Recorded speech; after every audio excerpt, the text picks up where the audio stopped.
guys, Tracy.a.stunner here. Welcome to another episode of my YouTube vlog, and today we will be talking about job interviews. So if you're new to the labor market, you're a recent graduate, or you have been working and you're looking to switch jobs, this video is for you. And before I proceed, please subscribe to my channel, hit the subscribe button below. Yes, join the community today so I can keep producing good content for you guys, and so you'll be able to learn from these content and you would encourage me to keep producing content. Okay, so please subscribe to my channel. Thank you as you subscribe. Now we'll be moving over to the things that you should be prepared for when you are looking to switch jobs or you're looking to go for that job interview. So first things first, you need to be sure that you are qualified for this job. Okay, so many of the reasons why people don't get called back after applying for a job is because they are not qualified. So before you even start applying, be sure you have the experience for those who have been working. And then if you're a recent graduate and you have been looking to get called for a job interview, be sure that you have been equipping yourself with knowledge on that field. Okay, so when you go to the job interview, you're able to answer the questions that you are asked, or you're able to perform satisfactorily well, or at least averagely well. Do your research. I keep emphasizing this because it is very important for you to be able to make your research, not just on the company that you're going to be interviewed in, but also the salary range that you would likely be paid. Don't leave it at even if you guys go there and you don't talk about it. What if you're asked how much you want to be paid? So you need to already make your research, talk to friends who are already working in that field and ask them how much they earn for this particular year range, experience range, because sometimes salaries are determined by the years of experience you have, apart from how qualified you are based on paper qualification or educational qualification. So make sure you make your research. Be sure that whatever salary expectation that you're going to be putting there, if you are asked, it is in line with what the company can pay you.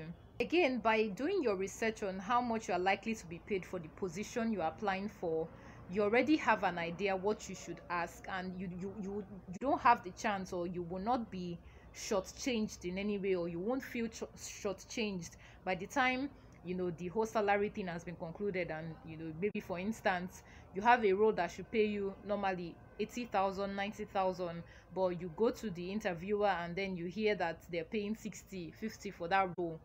Because you did not make your research to know that it is possible for you to be paid even more than 50,000, you keep quiet, you accept that offer, and then when you find out that you're supposed to even be paid more than that, you feel shortchanged, you feel cheated, and this is not a good look. It's not even good for your work ethics and your work-life balance in that organization, because it is going to deeply affect your performance knowing that you are being underpaid. So it's important for you to do your research on the salary before proceeding or before accepting the offer.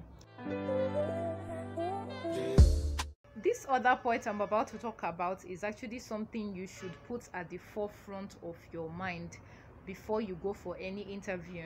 You would have done your research on the salary that you are likely to be paid, and you would have done your calculation, your expenses, calculate what you would be spending every month, transportation, feeding costs, and other things that would be included in that salary before coming or arriving at a particular benchmark that you're going to accept. If you know that all your expenses will pass 50,000 naira by the time the month is done, then you have no business accepting a salary that is 50,000 naira, because you're just going to end up sad, annoyed, frustrated, because everything you're working for, you're not even seeing anything you're working for. Basically, there's no reward. You spend everything on transport and then expenses, and then there's nothing left for you personally as your savings. Your dress code is very important when you're going for an interview, and you also need to understand the company you're going to, at least have an idea of that company you're going to for an interview before you decide what dresses you're wearing.